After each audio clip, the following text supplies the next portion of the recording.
Assalamualaikum warahmatullahi wabarakatuh. Nama saya Syarifah Nabila binti Salman.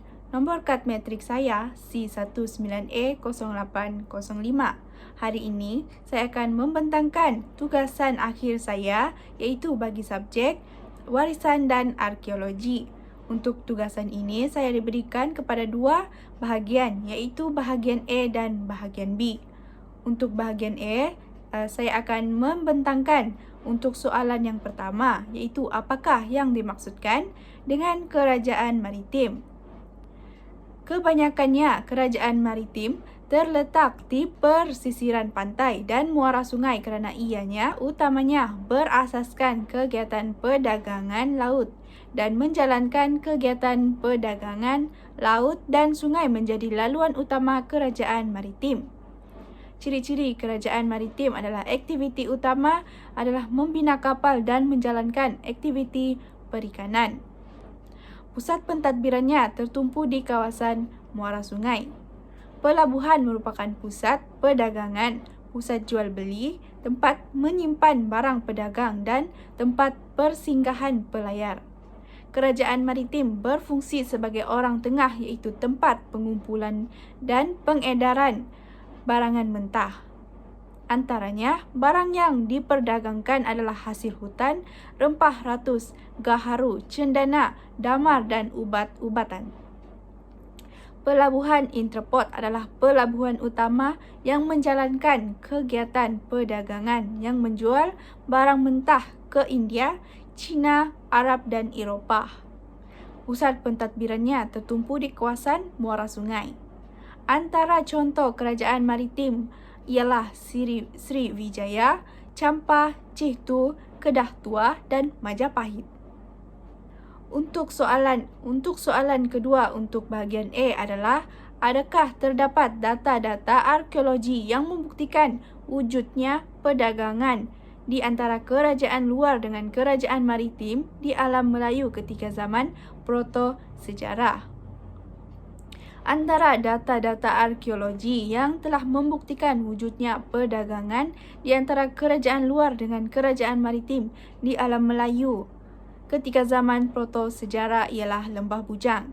Lembah Bujang merupakan sebuah pekan kecil yang terletak di negeri Kedah, tersisip di antara Gunung Jerai dan selatan Sungai Muda. Kedudukan Lembah Bujang yang strategik telah menjadikannya sebagai tempat perdagangan yang terkenal suatu masa dahulu, terutamanya dalam kalangan pedagang-pedagang yang banyak menjalankan urusan jual beli di China dan India. Hal ini dapat dijelaskan melalui Muzium Lembah Bujang yang mempamerkan artifak arkeologi yang merupakan bahan-bahan yang membuktikan bahawa Lembah Bujang merupakan pelabuhan antarabangsa dan pusat perdagangan yang telah dikunjungi oleh pedagang-pedagang yang menguasai jalan perdagangan laut antara negara-negara di timur dan barat, terutamanya pedagang-pedagang Cina, India, Arab di samping pedagang-pedagang Melayu di Kepulauan Melayu yang menguasai rempah ratus dan hasil hutan eksotika untuk pasaran timur jauh sejak kurun kelima.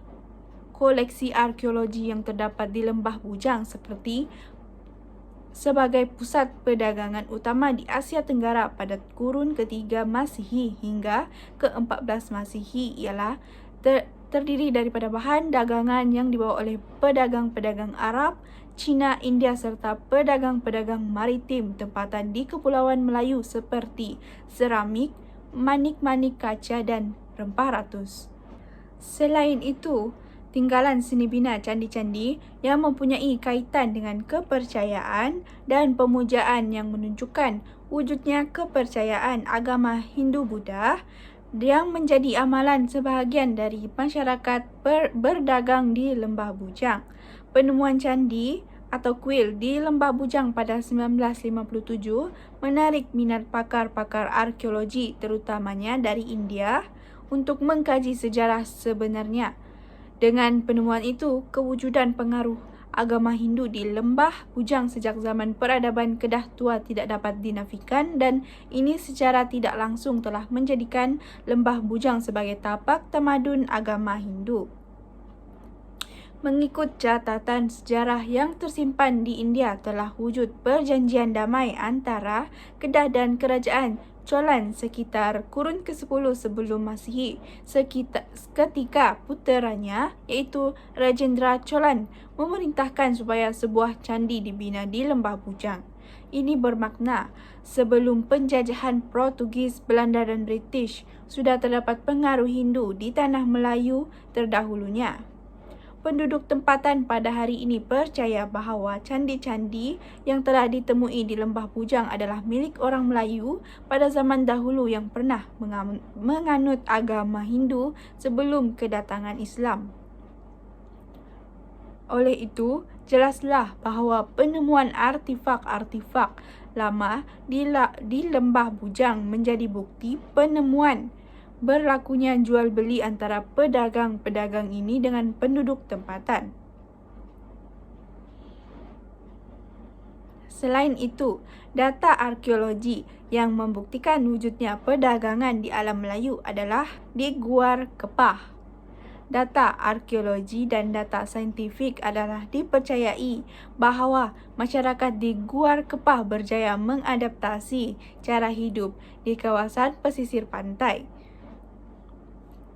Berjaya mencipta perahu dan kapal untuk menyusuri sungai hingga ke kawasan pedalaman serta berlayar di lautan dalam dan berjaya membuka pelabuhan-pelabuhan kecil untuk menjalankan perdagangan antara masyarakat di pesisir pantai dengan masyarakat di pedalaman.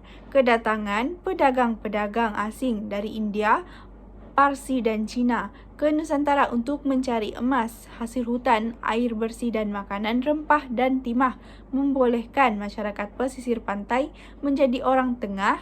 Pedagang asing tidak perlu pergi hingga ke pedalaman kerana sudah wujud jalinan perdagangan antara masyarakat pesisir dan dengan masyarakat di pedalaman sejak zaman prasejarah lagi. Bukti kewujudan pedagang di Guar Kepah ini adalah seperti laporan jumpaan-jumpaan rangkah manusia dan artifak-artifak berupa alatan batu, sisa makanan dan juga tembikar tanah. Selain jumpaan tapak masyarakat prasejarah di Guar Kepah. Baiklah, sekarang kita beralih kepada bahagian B. Untuk soalan pertama, sejarah perkembangan dan teknologi pembuatan tembikar mengikut kronologi zaman. Seni tembikar telah lama wujud dalam kebudayaan di Malaysia. Kemahiran pengetahuan tentang sifat dan fungsi bahan tanah liat yang telah dirungkai menjadi titik tolak kepada perubahan cara hidup manusia ketika itu. Tanah liat telah diolah menjadi satu barangan yang membantu dalam kehidupan seharian mereka. Perkara ini jelas dengan jumpaan-jumpaan artifak tembikar dari tapak-tapak arkeologi prasejarah yang menjelaskan tentang perkembangan kemahiran penggunaan tanah liat sebagai bahan bagi penghasilan barangan berbentuk utiliti serta ritual dalam kelangsungan hidup.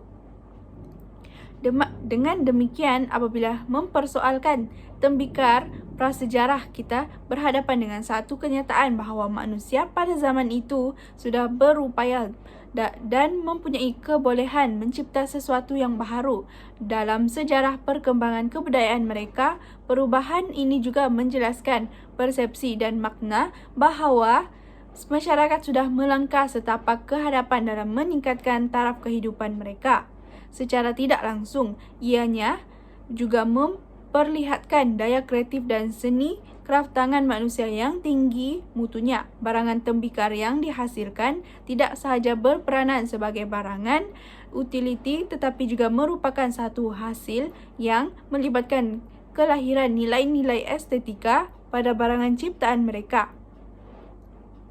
Kenyataan ini dapat dibuktikan dengan pendapat pengkaji sejarah berbangsa Inggeris MWF Tweedie 21 menyatakan the overall impression conveyed by stone and pottery relic of Malayan Neolithic people is that they were peaceful, artistic and industrious. ahli arkeologi sering mengaitkan tembikar prasejarah sebagai petanda kepada satu perubahan kultur Melaka dalam sejarah perkembangan budaya manusia dan masyarakat, iaitu dari satu bentuk kehidupan dan aktiviti ekonomi memburu dan mengumpul kepada sistem ekonomi yang lebih separah menetap. Dalam konteks perkembangan sejarah dan kebudayaan masyarakat, prasejarah tembikar merupakan satu inovasi yang boleh mencorakkan cara hidup masyarakat yang baharu. Kebolehan dan keupayaan masyarakat menghasilkan tembikar juga sering dikaitkan dengan perubahan dalam komponen artefak kegunaan harian masyarakat tersebut. Seterusnya, untuk soalan yang kedua, tapak-tapak prasejarah di Malaysia yang menemui jumpaan tembikar. Untuk jumpaan tembikar di Gua Batu Tukang 1 dan 3 serta Gua Kajang yang merangkumi 2 pinggan kecil, 1 bekas air dan bentuk tembikar berkaki dan beberapa serpihan tembikar yang kebanyakannya mengandungi kesan corak cap tali. Tapak cari gali yang sangat penting di negeri Perak juga adalah di sempadan Selangor dengan Perak yang terletak di lembah Sungai Bernam. Kebanyakannya adalah di sebelah bahagian Perak. Tapak ekskavasi ini telah mulai dikaji oleh Evans pada tahun 1928 dan tahun 1931 dan Collins pada tahun 1937, seterusnya oleh Sieveking pada tahun 1955. Tembikar prasejarah ini juga dikenali dengan nama Slim River Pottery. Di Tanjung Rawa, Pulau Kalumpang dan menjumpai tembikar jenis stoneware, sawan kolok blue dan white porcelain yang dipercayai dibawa masuk dari luar negara. Tembikar import ini dipercayai banyak dibawa oleh pedagang-pedagang dari negara China, Arab dan India. Tapak-tapak ekskavasi yang lain setakat ini di Perak hanya mengandungi serpihan tembikar prasejarah tempatan. Pada tahun 1977, Leong Sao Heng telah membuat kerja ekskavasi di Jenderam Hilir dan menjumpai tembikar berkaki 3. Tembikar prasejarah ini dikesan mempunyai ragam hias yang diukir dengan teknik ukiran tidak tembus, corak kayu tekap berukir serta terdapat corak cap tali. Manakala tapak arkeologi jumpaan tembikar prasejarah di Kelantan seperti Kampung Kuala Sat, Gua Pedak, Gua Bukit Peraling, Gua Tempak, Gua Musang, Batu Ner, Gua Madu dan Gua Cah, Gua Menteri, Gua Chaus, Gua Jaya merupakan tapak ekskavasi yang paling aktif dikaji di sebelah pantai timur Malaysia. Tapak Gua Cah, Gua Menteri, Gua Madu dan Gua Musang merupakan tapak cari gali yang banyak menjumpai tembikar prasejarah dan juga serpihan tembikar Neolitik. Akhir sekali, jumpaan serpihan tripod pottery di Gua Pasir oleh Adi Taha pada tahun 1987 juga telah memberi gambaran bahawa bentuk tembikar berkaki 3 telah dikesan seiring dengan jumpaan oleh Leong Sao Heng di Jenderam Hilir, Selangor. Di Perak, lokasi jumpaan tembikar prasejarah pula adalah di Gua Harimau, Gua Kajang, Gua Gelok, Gua Batu Tukang 1 dan 3, Gua Badak, Gua Jepai, Gua Jerai, Gua Kerbau, Gol, Bait, Gua Kelawar, Keramat Pulai, Gunung Rapat, Slim River dan Sungkai. Sekian itu sahaja daripada saya. Sekian, terima kasih.